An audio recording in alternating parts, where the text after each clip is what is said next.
1979 was packed with new wave breakthroughs, arena rock dominance, and power pop earworms. But a handful of records rose above the noise and became songs we still know by heart. Here are 10 songs from 1979 we'll never forget.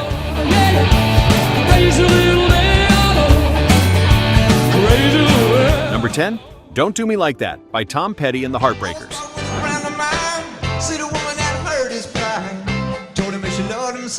Sunset Sound Studios in Los Angeles was still echoing with promise when Tom Petty and the Heartbreakers laid down Don't Do Me Like That in 1979.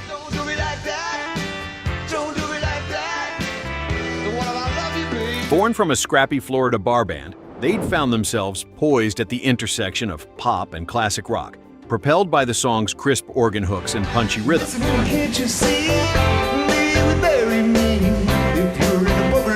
This single, quickly becoming a radio staple, was the group's first to break into the top 10, peaking at number 10 on the charts in 1979.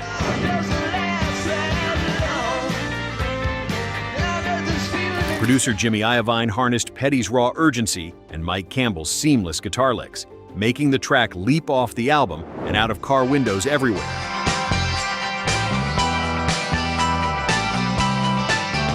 As disco's reign began to fracture, this song felt like a lifeline for those committed to rocking out. In the decades since, its energetic plea and darting groove have made it a classic. Few late-night drives or jukebox sessions feel complete without a revisit to this urgent anthem. Don't do me like that. Don't do me like that. Number 9, Tusk by Fleetwood Mac. Why don't you ask if he's going to stay? Recording sessions for Fleetwood Mac's experimental opus in 1979 blurred the lines between meticulous studio craftsmanship and wild sonic abandon.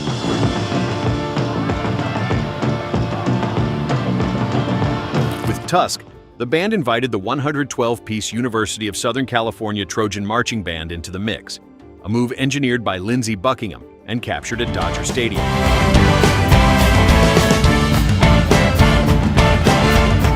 This single climbed to number 8 on the charts in 1979, proof that audiences craved more than formulaic rock. The blend of stadium drums and Buckingham's restless vocals set this cut apart, proof of a group unafraid to push and prod the pop landscape.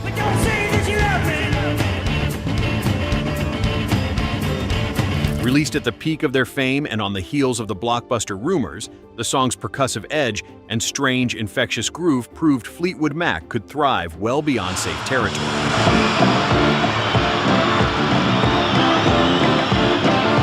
Over time, its off-kilter innovation inspired generations of musicians. The track remains a polyrhythmic statement, fluidly tying together tradition and renegade experimentation. Just tell me that you want me. Number 8, The Logical Song by Supertramp. Then they send me away, teach me how to be sensible.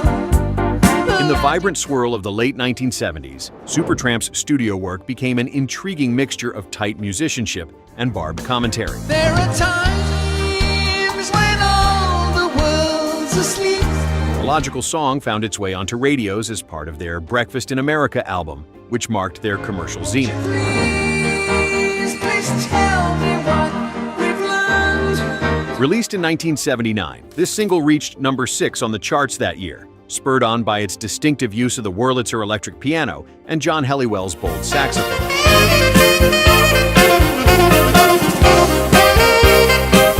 The cut's reflective, questioning tone mirrored a world grappling with turbulence and change, yet Supertramp delivered it with a polished, almost playful precision. I know it sounds absurd, but please tell me. Producer Peter Henderson captured the group's uniquely British blend of pop, prog, and art rock sensibility, making the track irresistible to both critics and the cassette tape crowd.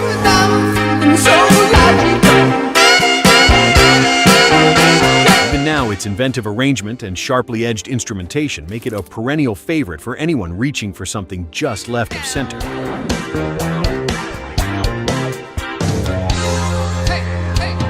Number 7, Sultans of Swing by Dire Straits. Shiver in the dark, it's raining. Late-night radio in the late 1970s was changed forever by the arrival of a band from London with a dry, finger-picked sound and a world-weary sense of cool. Band is blowing Dixie, double fall time.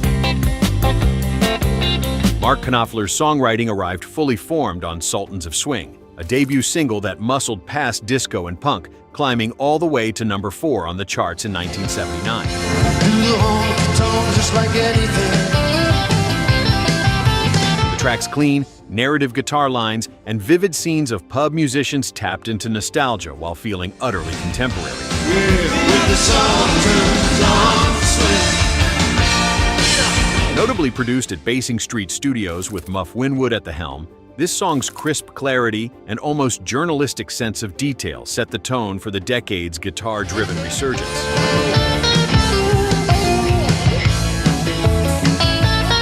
It wasn't long before airwaves across continents crackled with its unmistakable sound, and Dire Straits were launched from relative obscurity into stardom.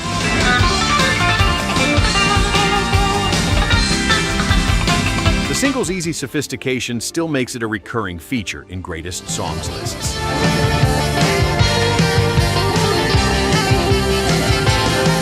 Number 6, Don't Bring Me Down by Electric Light Orchestra.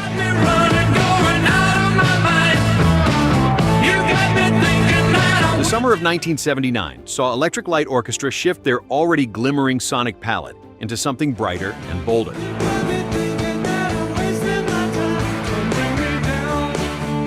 Jeff Lynne engineered Don't Bring Me Down as a break from the band's lavish orchestral roots.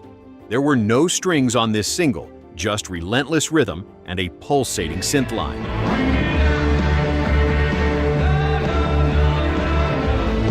Released as the closing track on their album Discovery, the song shot to number 4 on the charts that year, marking ELO's highest ever peak in the United States.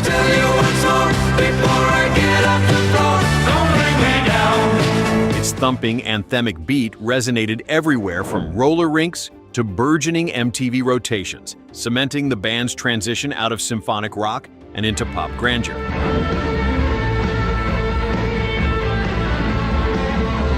The track was pieced together in Munich's Musicland studios, a fittingly flashy locale for such a kinetic release. Even decades on, its ecstatic bounce and shout-along chorus make it a touchstone for fans spanning generations.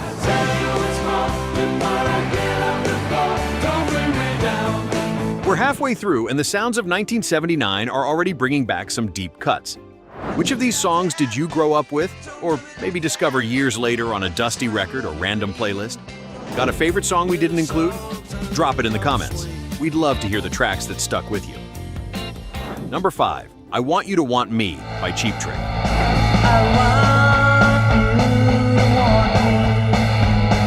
Japanese audiences in the late 1970s discovered Cheap Trick's infectious blend of wit and raucous pop earlier than most.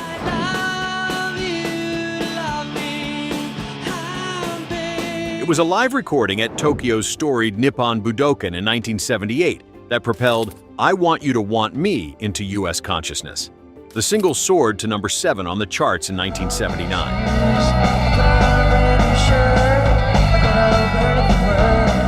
The track's buoyant piano and Rick Nielsen's playful guitar twists felt electrifying against Tom Peterson's driving bass lines, crafting a sing-along power pop anthem that outlived its era.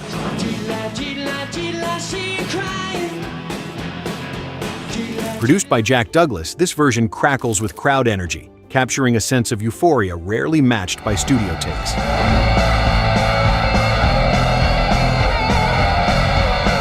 When the dust settled, Cheap Trick had transitioned from cult favorites to headliners, richly deserving their spot among late 1970s hitmakers.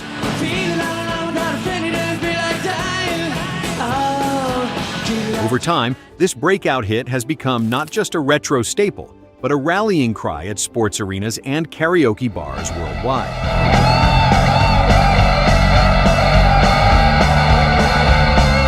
Number 4, Heartache Tonight by Eagles.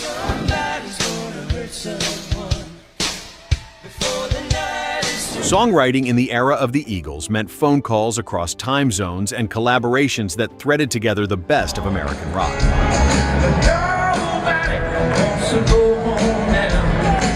The group's Heartache Tonight landed with a thunderous groove and huge harmonies, co-written with Bob Seger and forged during a spontaneous writing session in Los Angeles.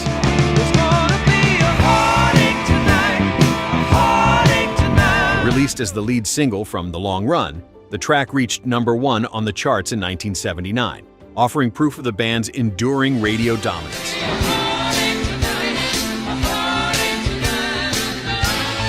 With bold rhythm guitars, driving percussion, and Don Henley's unmistakable vocals, this single provided the propulsive, open-road feel that made so many fall for the Eagles a decade prior.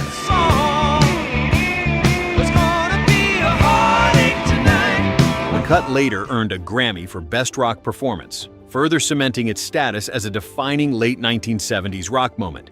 Even now, its rollicking spirit remains synonymous with autumn tailgate parties and restless hearts.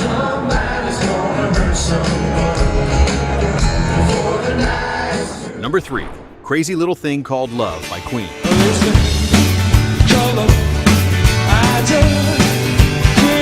Sometimes inspiration arrives in unlikely places. Freddie Mercury reportedly conceived Queen's Crazy Little Thing Called Love while soaking in a bathtub at Munich's Bayerischer Hof Hotel. There goes my baby.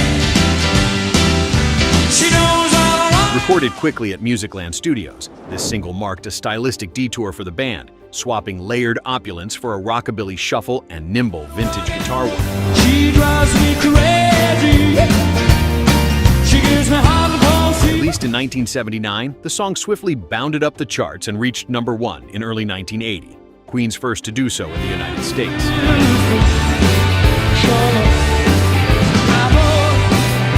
Mercury's swaggering delivery, matched by Brian May's twangy guitar, brought a flash of retro cool that resonated with new wave and classic rock listeners alike.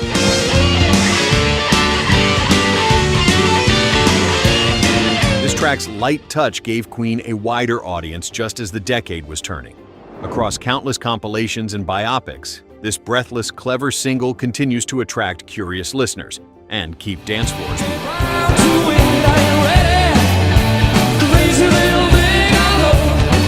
Number 2, Let's Go by The Cars.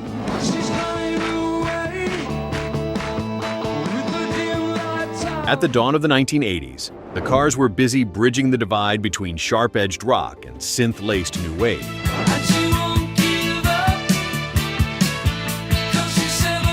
The group's second album, Candy O, opened with Let's Go, an unforgettable single featuring Rick Ocasek's sly songwriting and Greg Hawkes' insistent synth hooks.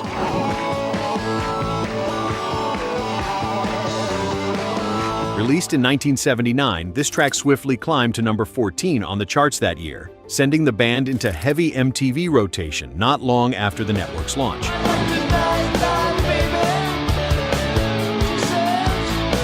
Roy Thomas Baker, renowned for his work with Queen, shaped the production with a glossy, layered sheen that gave pop radio an energetic jolt.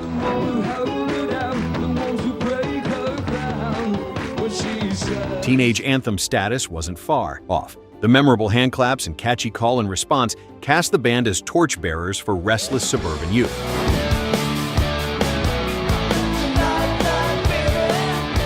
Today, this single remains a defining moment in late 1970s and early 1980s cross-genre appeal, equally at home on retro playlists and soundtrack cuts.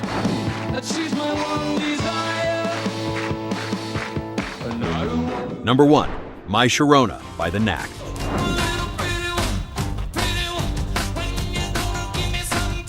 In 1979, few debut records exploded with the force of the Knack's first single, quickly conquering airwaves coast to coast. My Sharona was produced by Mike Chapman, notable for his work with Blondie, and captured at MCA Whitney Studios in Los Angeles.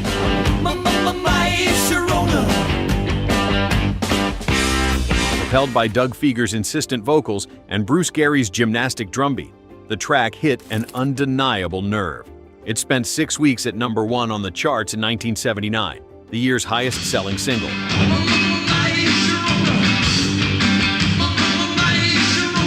Lean, immediate, almost subversively simple, this runaway hit signaled the arrival of power pop at the commercial forefront.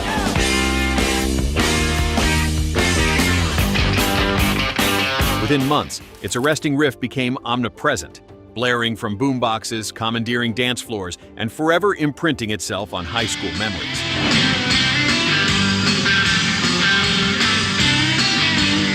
Over time, the song's cultural reach expanded, surfacing in movies and tributes alike, its vitality refusing to fade even as decades passed.